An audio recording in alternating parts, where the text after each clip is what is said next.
Hello, myself Khushboo. Last class में हम लोग ने स्नेह का मात्रा ये सब देखा था और अति स्निग्ध पुरुष का लक्षण ये सब देखा था। आज हम लोग देखेंगे ये स्नेहपान का समय क्या होता है।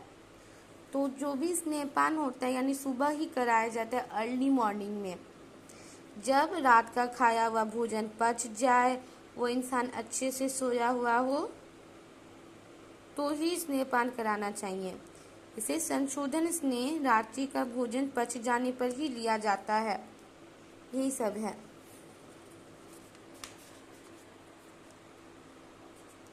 बाकी उसमें कुछ है नहीं। एक ये चीज है कि स्नेह के अर्जीन होने पे यदि प्यास की अधिकता हो तो वैद्य रोगी को वमन कराए।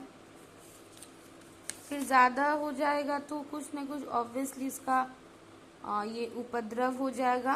तो ये सब चीज़ है।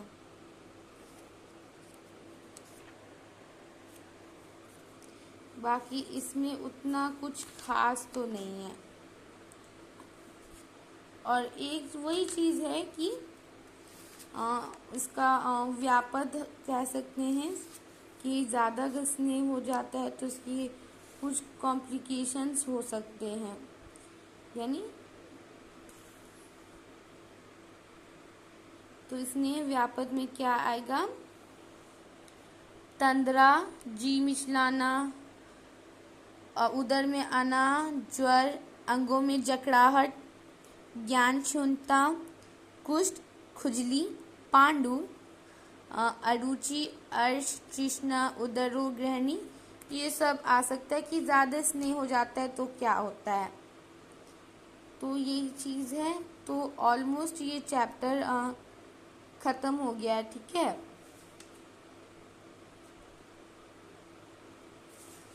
तो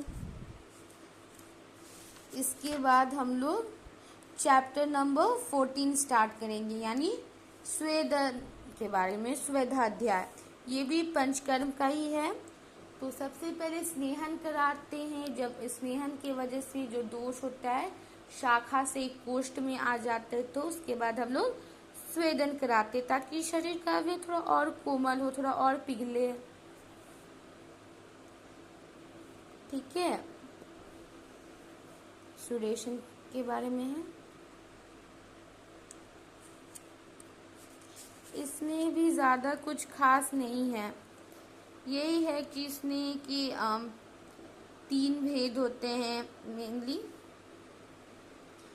ये सब के बारे में डिस्कस करना है। अगर इस चैप्टर का अगर ओवरव्यू हम दे देते हैं तो ये श्लोक संख्या 7 पर इम्पोर्टेंट है, 8, 9, फिर ये 11, 14, फिर उसके अलावा में आपका ये 20, 21, 22, 23 श्लोक तो नहीं, लेकिन ये थोड़ा सा इम्पोर्टेंट है MCQ ये सब के लिए। उसके बाद है ये मेन चीज़ ये है स्नेहन में 13 प्रकार का जो अग्नि स्वेद है वो यही मेन चीज़ है। इसके अलावा में निरग्नि स्वेद भी आता है। और इस सब में किसी एक टाइप पे 5 नंबर का क्वेश्चन पूछ सकता है। कभी कभी ज़्यादातर जनता क्या अवगाहन में ही पूछता है। तो यही सब चीज़ है। और ये 13 के साथ और 10 वो निरग्नि स्वेद है। तो इस पूरे चैप्टर का मेन ये क्या बोलते हैं सारांश यही है, स्वेदन। यही सबसे ज़्यादा इम्पोर्टेंट है। बाकी और कुछ इस चैप्टर में है नहीं। तो ये सब हम अगले क्लास में डिस्कस करेंगे। Thank you.